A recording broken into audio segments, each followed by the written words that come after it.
Mitra dan sahabat, saat ini telah hadir bersama saya keluarga hebat, keluarga kuat, keluarga yang spesial, melewati diizinkan oleh Tuhan satu fase dalam kehidupan mereka yang tidak pernah mereka bayangkan.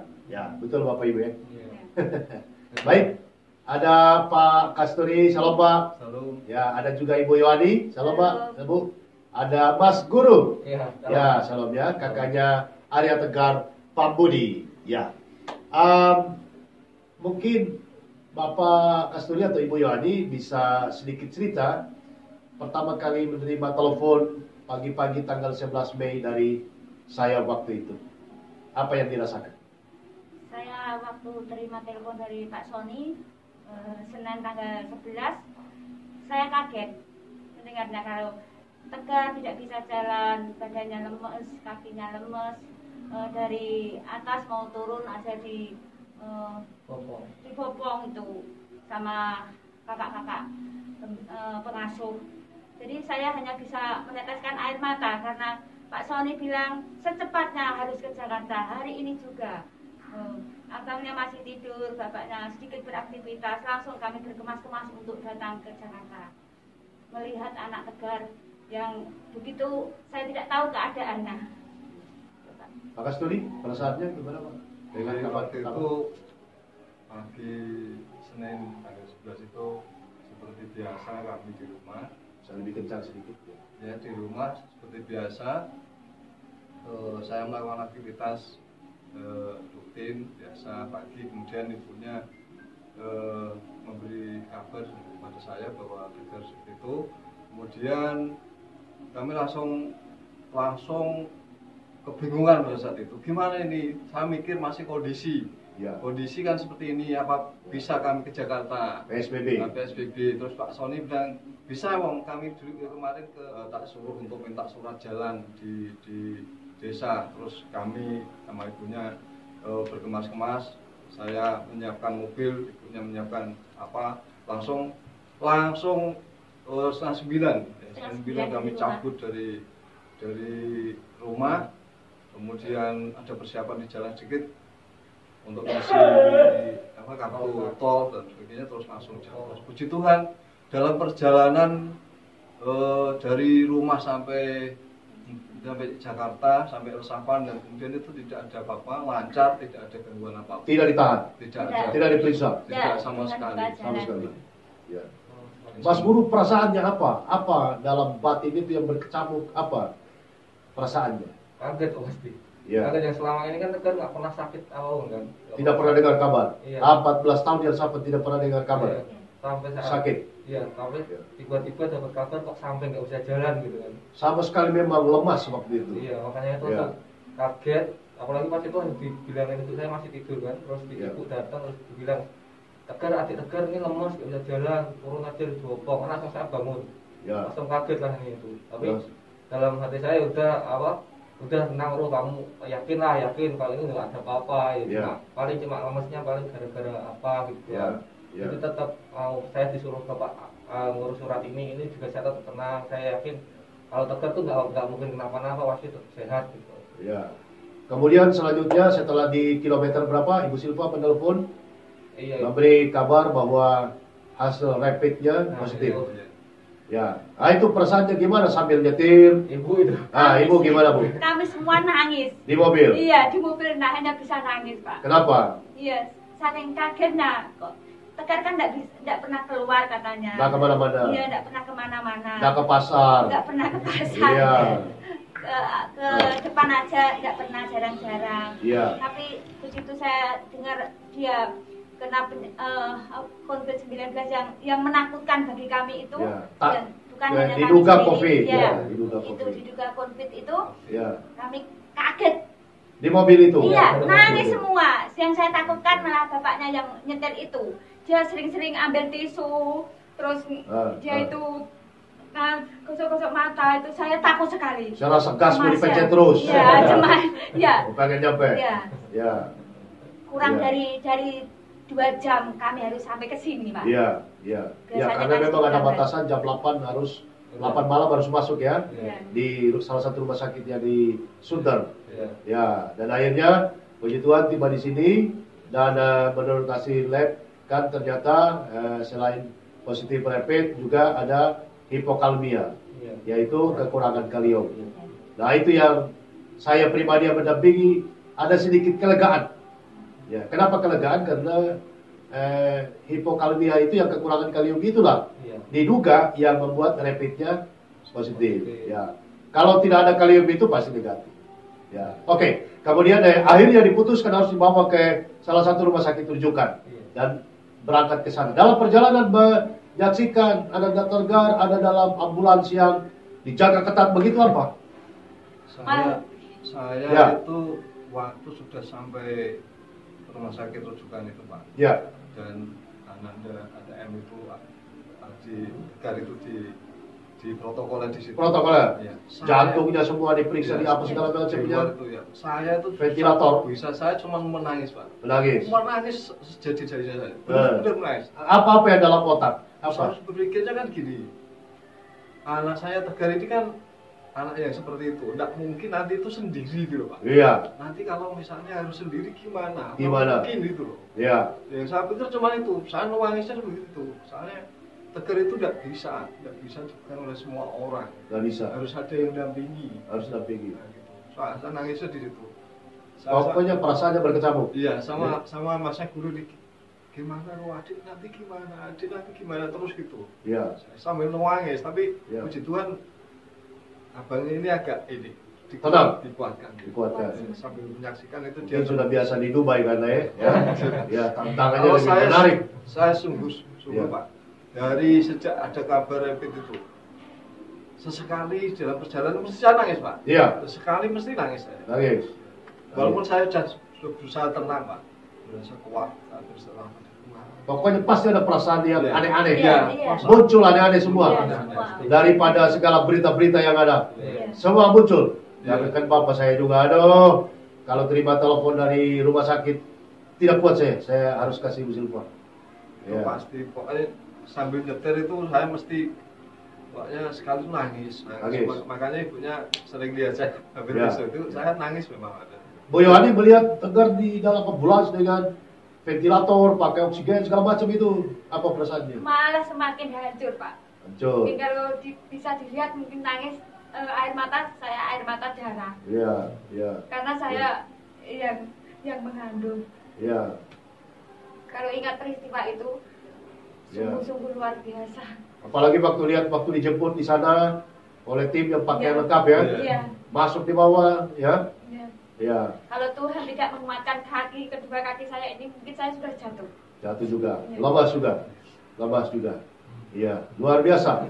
Mitra dan sahabat, memang tidak mudah menghadapi satu peristiwa yang selama ini kita cuma menyaksikan orang lain mengalaminya. Iya. Dan kita tidak punya beban apa-apa karena tidak punya kaitan. Iya. Nah tiba-tiba kemudian salah satu keluarga terdekat bahkan orang yang sangat kita cintai mengalami diduga hal yang sama.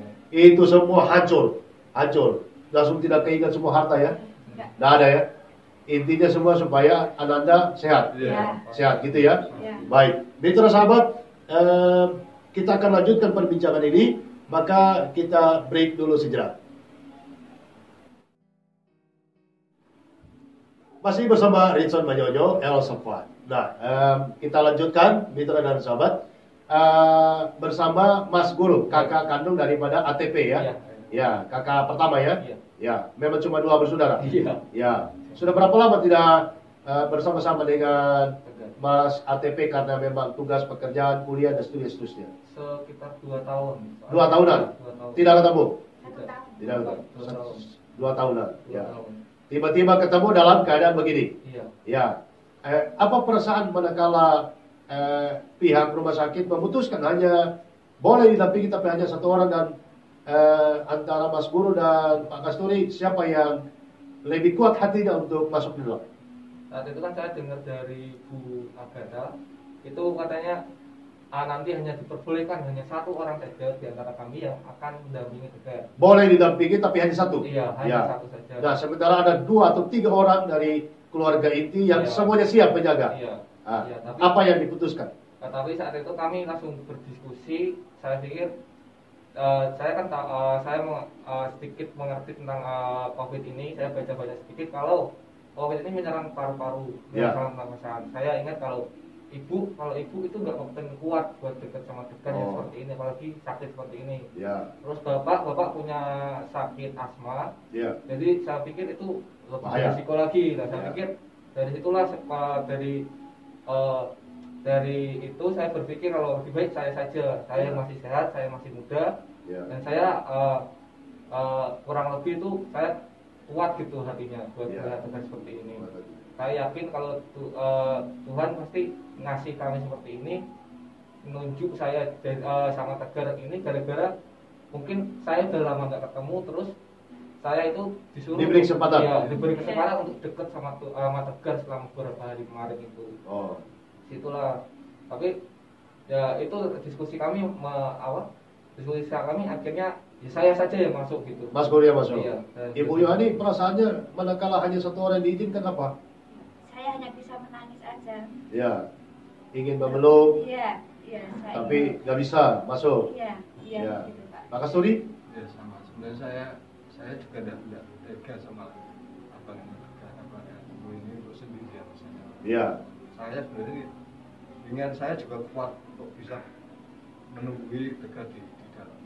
Sementara kita tahu sehari-hari dia kalau ngamuk, waduh. Iya, benar. Ya, kita juga pada stres, pada pusing bagaimana guru dalam tanda kutip lama sekali tidak bersama-sama kan begitu. Ya banyak hal kebiasaan-kebiasaan Mas ATP yang mungkin belum diketahui kan begitu. Ya. Nah, itu yang membuat kita semua, tapi kita berdoa Tuhan akan menolong, betul ya? Ya. Baik. Nah, Mas Guru selama kurang lebih berapa hari? 6 hari. 6 hari di dalam rumah sakit, di dalam satu kamar yang dalam pengawasan ketat. Tidak ada satu orang pun boleh masuk kecuali orang-orang medis yang telah ditetapkan di sana. Apa yang dilakukan di dalam? Pertama kali itu Tegar masuk, terus itu kan sudah diberi infus, Pak. Ya. Terus pada malamnya itu ada dokter itu menyarankan kalau Tegar itu dipindah infusnya. Soalnya Tegar itu sangat-sangat tidak nyaman. Oh, dari tangan sebelah ke tangan sebelah. Iya, tangan sebelah ke paha. Pindah ke paha. Iya. Ya. Ke pangkal paha.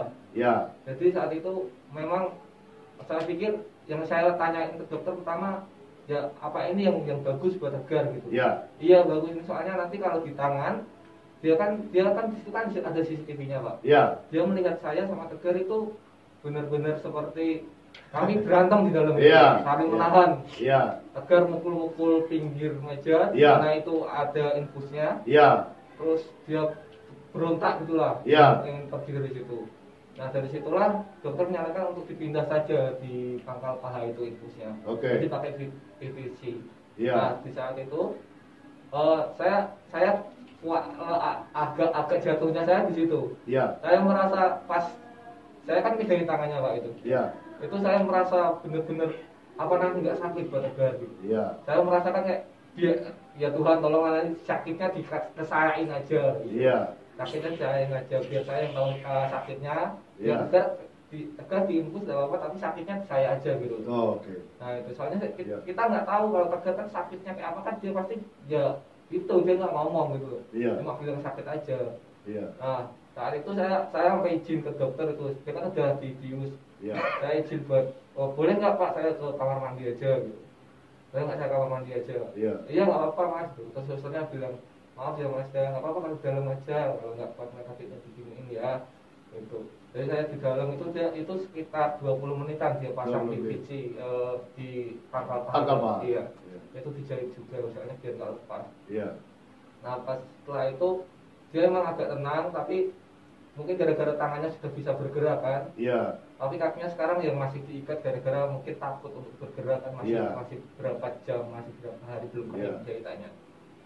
Beberapa hari itu tetap dia mulai nyaman, minum obat juga, makan selalu makan. Dari 2 hari di situ makannya sudah semakin banyak, makanya selalu habis. Makan bubur mau makan bubur. Padahal dia sampai tidak pernah mau. Makan bubur mau, telur putih mau, telur sandwich pun mau, Pak. Telur roti lapis, roti dengan mau semua. Mau. mau, terus minum obat juga dia mau, puji Tuhan. Cara kasih minum obat? Sama seperti oral, dia lewat mulut. Mulut semua? Iya. Mau? Mau, puji Tuhan. Itu mau dikasih sedikit, mungkin dia mungkin agak ada beberapa yang nggak mau, tapi nanti kalau dikasih selang berapa lama dicoba lagi dia mau. Jadi semua obat diminumkan berhasil, dan terus terus ini Tegar itu yang mungkin seperti Pak Sony bilang tadi, saya udah lama nggak sama Tegar. Mungkin Tuhan beri saya pengetahuan selama Tegar di sini itu dia sukanya apa aja, dia mainnya apa aja. Jadi selama di situ tiba-tiba saya kayak, bukan tiba-tiba, mungkin saya langsung mengerti apa yang Tegar mau gitu. Keingat semua? Iya, Tegar mau diginiin, saya bisa. Jadi sedikit banyak Tegar nggak terlalu marah gitu. Seperti urus bayi? Iya. Seperti urus bayi. Jadi, bayi raksasa. Meskipun saya udah lama nggak sama Tegar, jadi saya seperti mengerti apa yang harus saya lakukan gitu. Cara ganti popoknya gimana, cara ini gimana. Dengan bantuan kami kan selalu video call Pak, 24 jam, hampir 24 jam itu mungkin kalau HP kan video call terus. Iya, nggak bisa mati, mungkin nggak bakal mati selama 5 hari itu. Di video call terus, jadi. Dan itu sangat menolong. Iya, sangat menolong. Sangat menolong sekali. Baik komunikasi dengan bapak dan mamanya, maupun komunikasi dari teman-teman pendamping dan bundanya. Iya, apalagi juga itu kan video call juga sangat membantu saat saya Tegar tuh biasanya memang sangat sulit untuk dikendalikan. Gara-gara autisnya itu kan. Dia kadang ngerengek terus sampai saya curhat capek sekali gitu. Itu saat dia tenang, dia harus ada tetap yang kayak ngejagain gitu. Soalnya saya takutnya saya tidur dan Tegar nanti ngapa-ngapain. Jadi video call itu sangat membantu. Jadi bapaknya tetap tidur, ibu juga saya tetap tidur, tapi tetap melihat Tegar di video call itu. Saya tempelkan HP itu di CCTV. Saya CCTV. CCTV. Jadi setiap Tegar melakukan sesuatu untuk memantau, kayak ingin berdiri atau bergerak atau mau naik. Pernah dia berdiri di atas ranjang? Hampir berdiri. Hampir. Meskipun kakinya yang sebelah kanan itu tetap diikat, dia tetap ingin berdiri. Sudah muter siap untuk merangkak gitu Pak.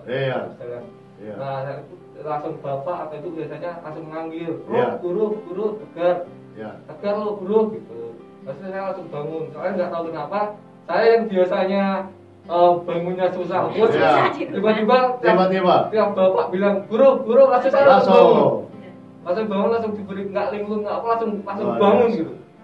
Langsung bangun. Itu yang luar biasa sekali. Jadi Tegar selama itu memang apa namanya gitu enggak, memang dia marah, memang dia sulit dikendalikan, tapi dia tetap kuatkan sayanya. Tegar juga tetap diberikan kekuatan gitu Pak. Dan ketemu suster, dokter juga dia tetap mau untuk kayak sekedar sapa, namanya siapa seperti itu. Jadi tidak marah ketika orang datang, dikasih makan juga mau, terus diberikan obat. Yang masalah cuma kalau mungkin disuntik atau diambil darah, swab itu yang memang sangat susah sekali Pak. Bukan cuma dia, semua orang susah. Saya sendiri tuh merasakan pas di swab itu memang sakit. Apalagi di hidung itu soalnya kan. Apalagi Tegar kan memang sangat sensitif Pak. Hidungnya kalau dipegang sedikit, kalau memang dia nggak nyaman langsung dibuang gitu. Langsung digerakkan semua kepalanya. Jadi saat itu memang harus dibius sebenarnya. Diambil darah juga, terus di swab juga. Jadi untuk tahu Tegar terindikasi positif atau negatifnya dari situ. Susah tapi juga berhasil. Saya juga. Terus memang setelah itu memang luar biasanya, dan itulah puji Tuhan selalu menolong kami gitu loh Pak. Saya diberi kekuatan, diberikan kesehatan. Baik mitra sahabat, kita akan lanjut di segmen berikut masih bersama Ridson Banyono.